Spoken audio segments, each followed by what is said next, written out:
Najib Perli idea bersatu. Bersatu tak malu, curi idea, kemudian hentam Najib. Nasib Muafakat Nasional bakal ditentukan mesyuarat bahagian UMNO.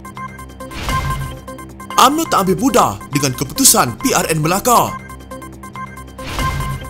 Silap laporan, Muhyiddin tersilap atau sengaja?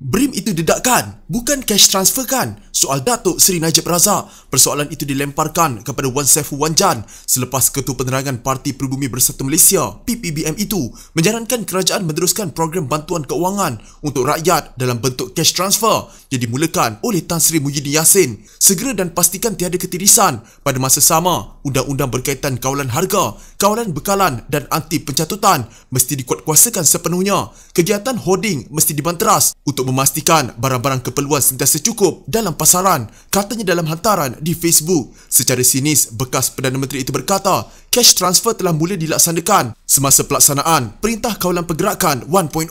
Idea bantuan keuangan itu telah dicadangkan kali pertama oleh Najib kepada Kerajaan Perikatan Nasional pada 20 Mac 2020 dengan menggunakan pendekatan cash is king seperti banyak negara lain untuk menyelamatkan ekonomi negara ketika berdepan krisis wabak penyakit berbahaya. Satu persatu negara dalam dunia sedang menggunakan pendekatan cash is king untuk menyelamatkan ekonomi mereka dari krisis wabak penyakit berbahaya. Kita juga harap Kerajaan Perikatan Nasional juga akan menggunakan cara yang sama pada skala yang paling besar mungkin dalam pakej rangsangan ekonomi tambahan hari ini untuk memastikan kelangsungan hidup rakyat dan ekonomi dipelihara dalam keadaan negara yang susah sekarang. Dan bantuan ini mesti dipercepatkan, tulis Najib menerusi hantaran di Facebooknya.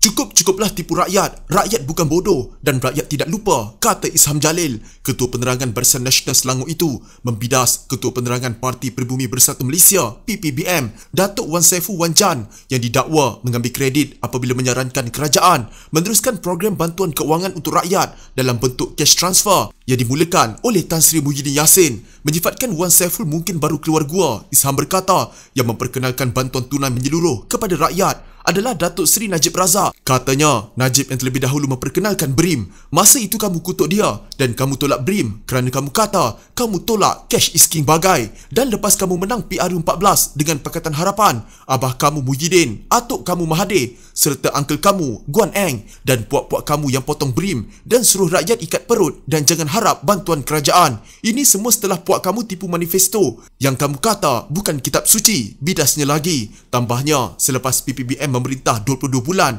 dengan Pakatan Harapan dicampur 17 bulan dengan Perikatan Nasional, ekonomi Malaysia jatuh teruk. Selain itu, hutang negara mencanak naik, banyak pelabur lari, harga barang melambung tinggi dan ramai rakyat yang hilang kerja. Dan kini kamu ingin salahkan orang lain dan klaim kredit pula, kata Isham. Status kerjasama antara UMNO dan PAS menerusi Muafakat Nasional terletak pada 191 bahagian UMNO, kata Setiausaha Agung parti itu Ahmad Maslan. Ahmad berkata perkara itu akan dibincangkan bahagian UMNO dalam Perhimpunan Agung UMNO yang dijadual bermula 18 Disember ini. Dia berkata pada masa ini UMNO berpegang kepada keputusan yang dibuat dalam Perhimpunan Agung yang lalu agar Muafakat Nasional diperkuatkan walaupun setelah PAS memutuskan untuk bekerjasama dengan Bersatu dalam PRN Melaka. Selagi belum ada Perhimpunan Agung UMNO, kerjasama ini tidak boleh diubah. Oleh itu, saya berharap 191 bahagian UMNO yang bersidang kelak dapat membuat keputusan terbaik terhadap Muafakat Nasional untuk parti menghadapi PRU15. Katanya seperti dipetik Sinar Harian. Mesyuarat di peringkat bahagian akan melantik perwakilan untuk ke Perhimpunan Agung Tahunan Badan membuat keputusan tertinggi dalam UMNO pada 13 Januari tahun depan. Pada PRN Melaka bulan lalu, rundingan antara UMNO dan PAS menemui jalan buntu dan PAS akhirnya memilih untuk bertanding atas tiket Perikatan Nasional. Calon dua parti itu juga bertembung antara satu sama lain di 7 kerusi yang semuanya dimenangi UMNO. Susulan itu, Presiden PAS Abdul Hadi Awang berkata parti itu akan terus bersama-sama Perikatan Nasional dan pada masa sama cuba menyatukan UMNO, PAS dan Bersatu. Hadi berkata Muafakat Nasional tidak lengkap tanpa Bersatu.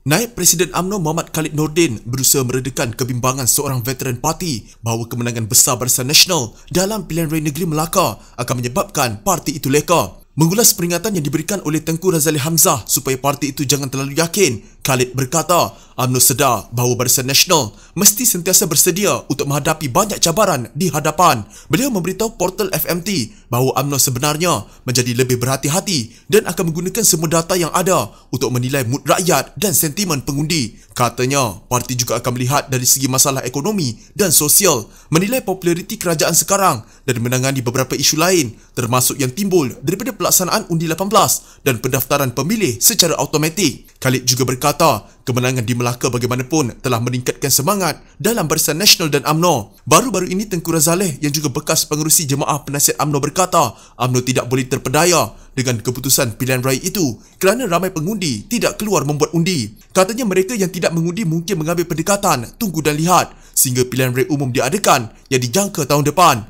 Namun, Khalid berkata, terdapat keperluan untuk memanfaatkan momentum yang menggembirakan itu. Ini boleh dilakukan dengan meneruskan agenda pembaharuan kita dan memperkukuh jentera parti. Kita juga perlu memastikan kerajaan sekarang mendengar apa yang dimahukan rakyat dan bertindak sewajarnya. Muhyiddin Yassin tersilap cakap berkenaan peruntukan untuk pencegahan wabak penyakit berbahaya ketika dia menjadi Perdana Menteri menurut keterangan yang diberikan kepada Jawatan Kuasa Kira-kira Wanegara PAC. Menurut Hansard pada 5 Januari 2021, perkara ini didedahkan ketika Khairy Jamaluddin ketika itu sebagai Menteri Sains, Teknologi dan Inovasi memberi keterangan berkenaan perbelanjaan kerajaan untuk pencegahan kepada PAC. Pada November tahun lalu, Muhyiddin berkata kerajaan membelanjakan RM3 bilion untuk mendapatkan pencegahan bagi 6.4 juta penduduk Malaysia, iaitu sebanyak RM469.75 bagi setiap penerima. Pentadbiran Muhyiddin kemudian menguatkuasakan darurat 2 bulan kemudian. Ketika itu kerajaan antara lain menggunakan RM5 bilion dana kumpulan wang amanah negara atau K1 untuk program pencegahan. Dengan proklamasi darurat, kerajaan boleh mengambil langkah itu tanpa memerlukan kelulusan di Parlimen. Keterangan Khairy kepada PAC mendedahkan yang harga RM468.75 bagi setiap penerima adalah tidak benar. Sebaliknya, dia menjelaskan dengan matlamat berubah kepada memberi pencegahan kepada 82.8% penduduk. Kos pemerolehan pencegahan adalah RM2.05 bilion atau RM77.35 bagi setiap penerima. Belgium belanja RM1.38 bilion untuk 16.75 juta penduduk, iaitu RM82.40 setiap seorang. Jadi kita lebih murah, kata Khairy. Belgium dijadikan contoh ketika pendengaran kerana seorang menteri negara itu harga pencegahan wabak penyakit berbahaya untuk Kesatuan Eropah atau EU sebulan sebelumnya. Ia memberi sedikit maklumat berkenaan kos pencegahan yang tertakluk dengan perjanjian tanpa pendedahan NDA. Kata Khairy, saya periksa dengan pejabat Perdana Menteri pada masa itu, dia tersilap cakap. Wong Kah Woh iaitu pengerusi PAC membalas, okey, ini akan jadikan hal ini lebih jelas kerana pengiraan mudah tunjukkan RM468. Khairy membalas, ya saya faham, dia tersilap cakap dalam konteks ini, pemerolehan pencegahan ini dan dalam konteks ini sahaja. Kenyataan Menteri Sains, Teknologi dan Inovasi adalah kenyataan yang sahih berbanding Perdana Menteri ini sahaja. Menurut kenyataan dikeluarkan PAC, jawatan kuasa itu secara umumnya berpuas hati yang pemerolehan pencegahan mengikut prosedur Kementerian Keuangan. Namun PAC tidak berpuas hati. Kerajaan membayar premium kira-kira 16.78% ke 18.12% untuk mempercepat penghantaran pencegahan jenis Sinovac. Kami berpendirian yang kerajaan perlu bertegas yang harga vaksin kekal sama seperti dalam perjanjian, kata PAC. Kerajaan mendapatkan 14.4 juta dos pencegahan jenis Sinovac dalam 4 peringkat pada Mac, Mei 2 kali dan Julai.